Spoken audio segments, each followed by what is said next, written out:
Olá, meus amigos. Vamos ler um texto para iniciar a nossa preleção de hoje e fazer a nossa prece inicial. Que buscais? É do livro Caminho, Verdade e Vida, Chico Xavier e Emmanuel. A vida em si é um conjunto divino de experiências. Cada existência isolada oferece ao homem o proveito de novos conhecimentos.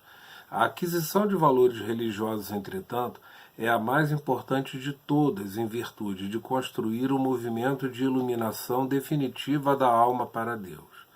Os homens, contudo, estendem a esse departamento divino a sua viciação de sentimentos no jogo inferior dos interesses egoísticos. Os templos de pedra estão cheios de promessas injustificáveis e de votos absurdos. Muitos devotos entendem encontrar na divina providência uma força subornável, eivada de privilégios e preferências. Outros se socorrem do plano espiritual com o propósito de solucionar problemas mesquinhos. Esquecem-se que o Cristo ensinou e exemplificou. A cruz do Calvário é símbolo vivo. Quem deseja a liberdade precisa obedecer aos desígnios supremos.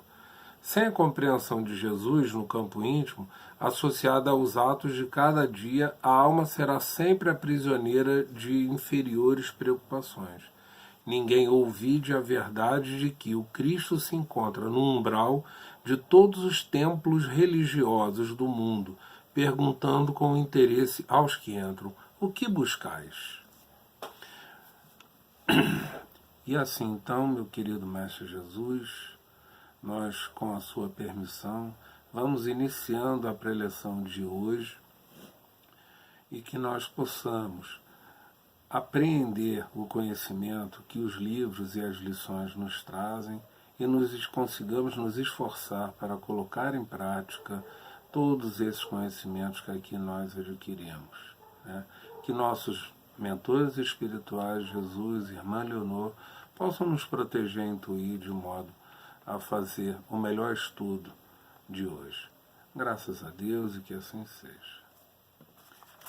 Bom, o nosso estudo de hoje, ele tem o título Obsessão Pacífica, e ele vem do capítulo 8 do livro Cartas e Crônicas do Irmão X e Chico Xavier. O Irmão X, numa dessas cartas, ele se encontra com um amigo que foi encarnado com ele aqui na Terra. Esse amigo leva o nome de Custódio Saquarema, encontra no plano espiritual, os dois, obviamente, já desencarnados.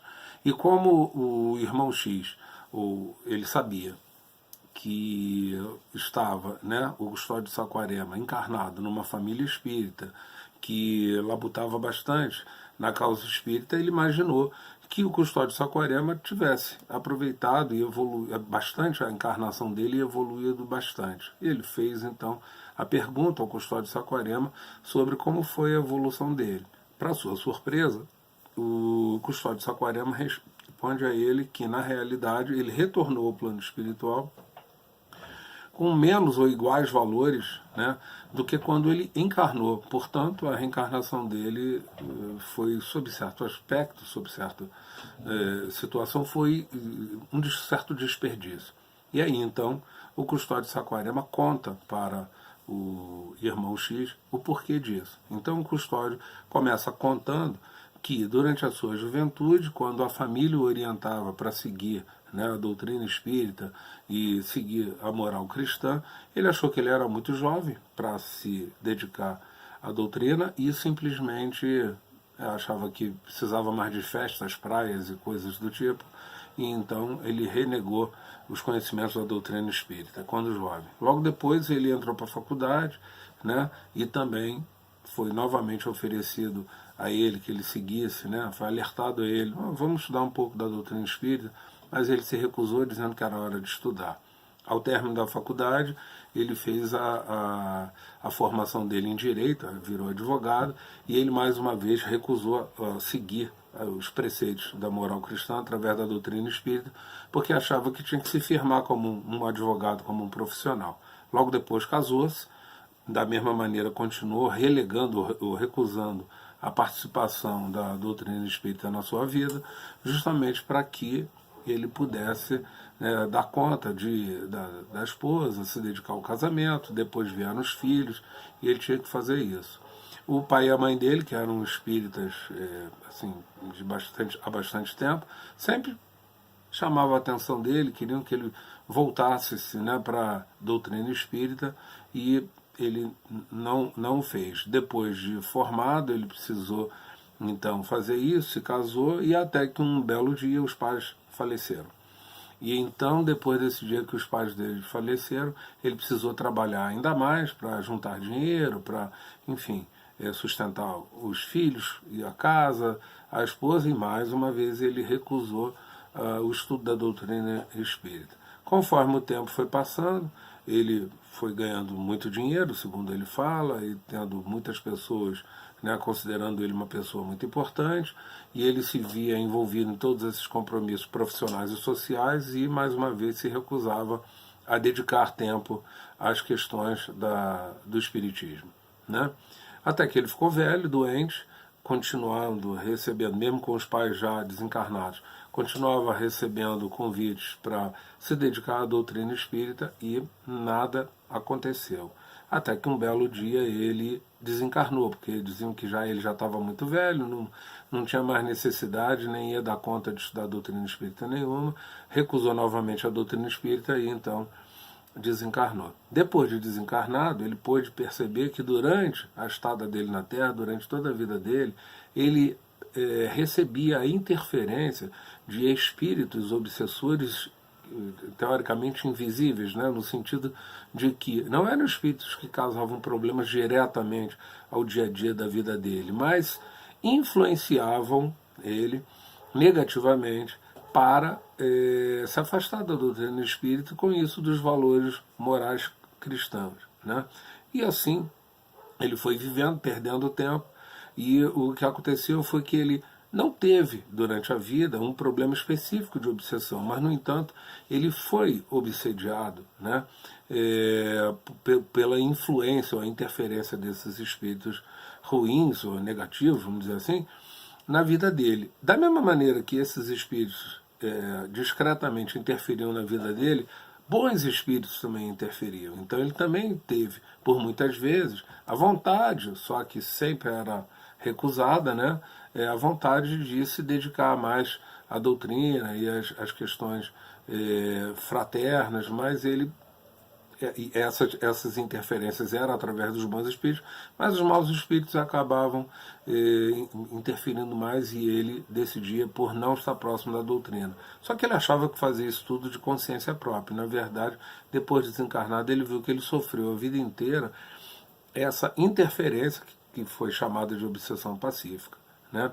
E aí ele termina o seu texto pedindo a Humberto de Campos que fizesse uma crônica, né, uma carta contando toda a experiência de encarnado dele para as pessoas, uma vez que ele sabia que Humberto de Campos era um escritor e que, através de Chico Xavier, psicografaria livros, né, com cartas, crônicas e coisas assim. Então ele pedia, por favor, avisem os outros tudo que eu passei, porque esse conhecimento de que os espíritos interferem no nosso dia a dia de forma muito discreta, né, sem que a gente perceba, né, mas interferem e acabam nos levando a não fazer coisas lá muito certas, a perder muito tempo na nossa evolução. Seria interessante que falasse isso para as pessoas, para que elas pudessem estar atentas a isso e não passassem pelo mesmo dissabor que eu passei. Humberto de Campos, então, ele termina o texto dizendo exatamente que ele fez o que o Custódio Saquarema pediu. Fez a crônica, como está aqui, estamos lendo a crônica. Mas o Humberto de Campos comenta no último parágrafo do texto, que é muito interessante, que se ele tivesse ouvido de alguém tudo isso que o Custódio Saquarema contou a ele ainda quando estava encarnado, que ele não daria muita atenção. O que, na verdade, Humberto de Campos quis nos dizer é que é difícil da gente, no nosso dia a dia, perceber essa interferência dos espíritos. A gente acaba não dando muita atenção a isso, né? Mas todos nós vivemos, de uma forma ou de outra, com espíritos que acabam nos obsediando sem que a gente perceba, que são espíritos não evoluídos e que acabam interferindo negativamente no nosso dia a dia, assim como, né, nós também temos espíritos de muito boas intenções que nos ajudam e nos protegem e também interferem na nossa vida de forma positiva. Ou seja, a gente vive com os dois tipos de interferência no nosso dia a dia. E isso acontece com todo mundo. É normal, todos nós. Bom, então dá a impressão, né, de que tudo que eu faço foi interferência, ou má ou boa, né, de algum espírito que esteve do meu lado. E onde fica o meu livre-arbítrio? Onde fica aquilo que eu faço porque eu realmente decido, quero e faço? Então, nós precisamos saber que o livre-arbítrio nos é concedido justamente para que todas as nossas atitudes sejam creditadas a nós, independente das interferências, tá certo? Então é importante que a gente perceba que essas interferências existem, né? E que nós saibamos lidar com isso. Assim como quando a gente vive em sociedade, a gente às vezes está num lugar, tem pessoas boas, pessoas ruins, a gente tem que saber como que a gente lida com essa ou com aquela pessoa, né?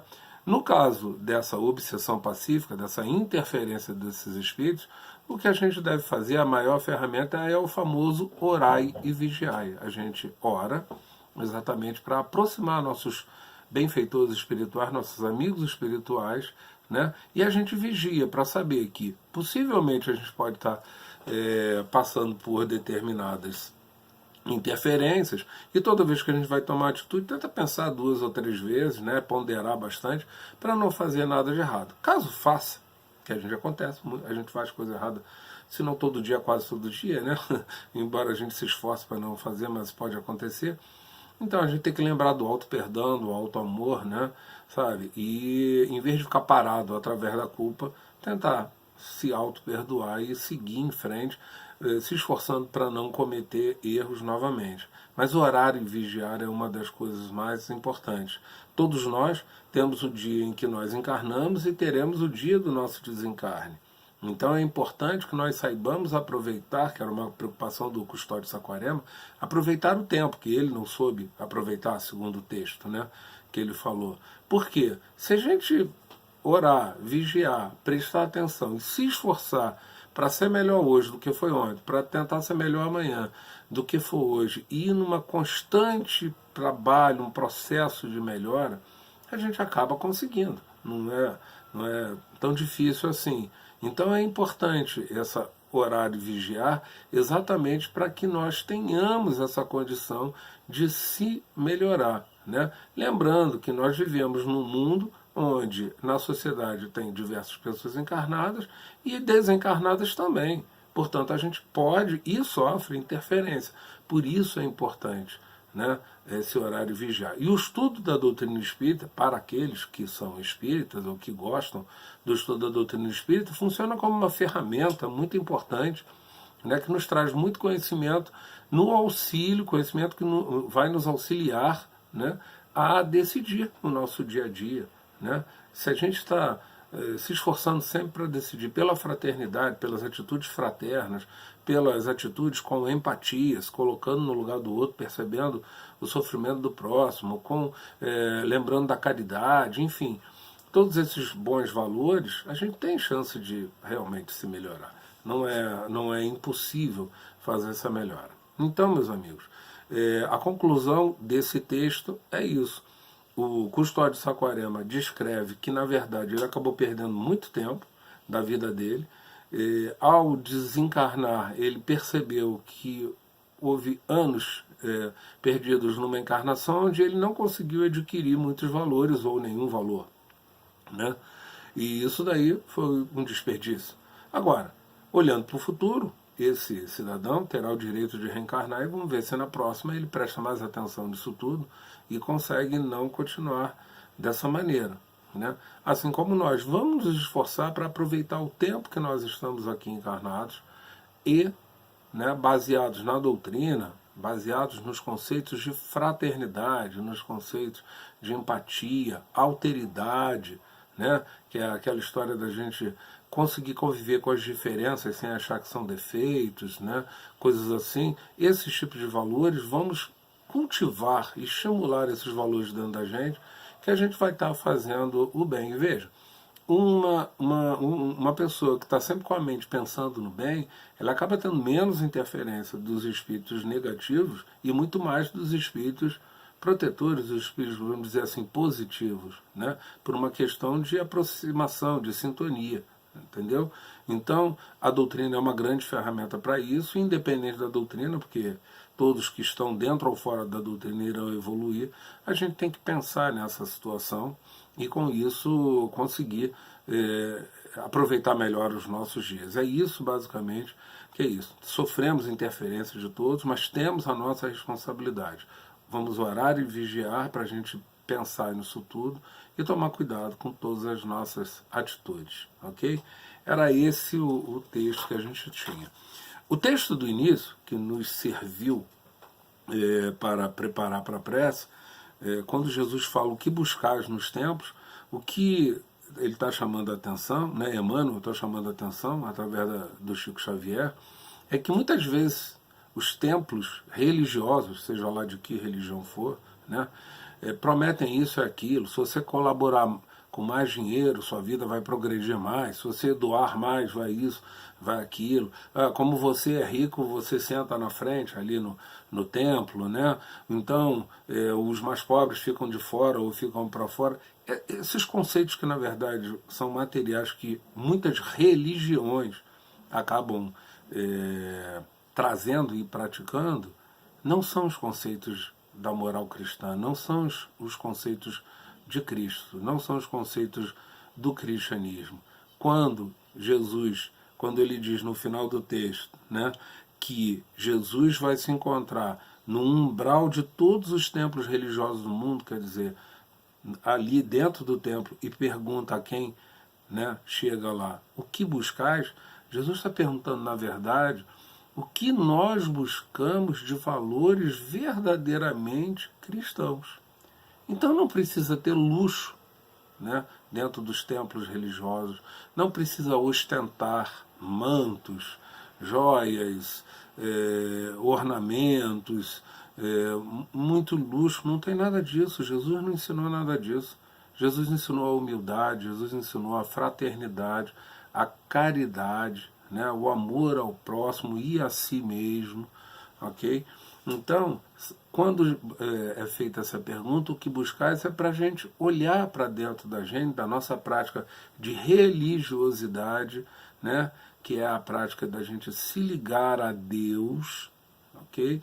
E explorar ou incentivar dentro da gente realmente as práticas do amor ao próximo, as práticas da caridade, as práticas da fraternidade, as práticas da empatia, tá certo? Então é isso que a gente deve buscar, seja lá em que religião for. Tanto faz como tanto fez, o importante é isso. Não importa a religião, todos nós iremos evoluir, né? E em todas as religiões nós temos valores muito bons e às vezes não temos valores tão bons assim na prática do dia a dia, né? Então, por isso Jesus faz essa busca. Se você está ligado a uma religião, se você está ligado a isso, estimule mais do que a religião em si, a sua religiosidade, a sua capacidade de se ligar a Deus.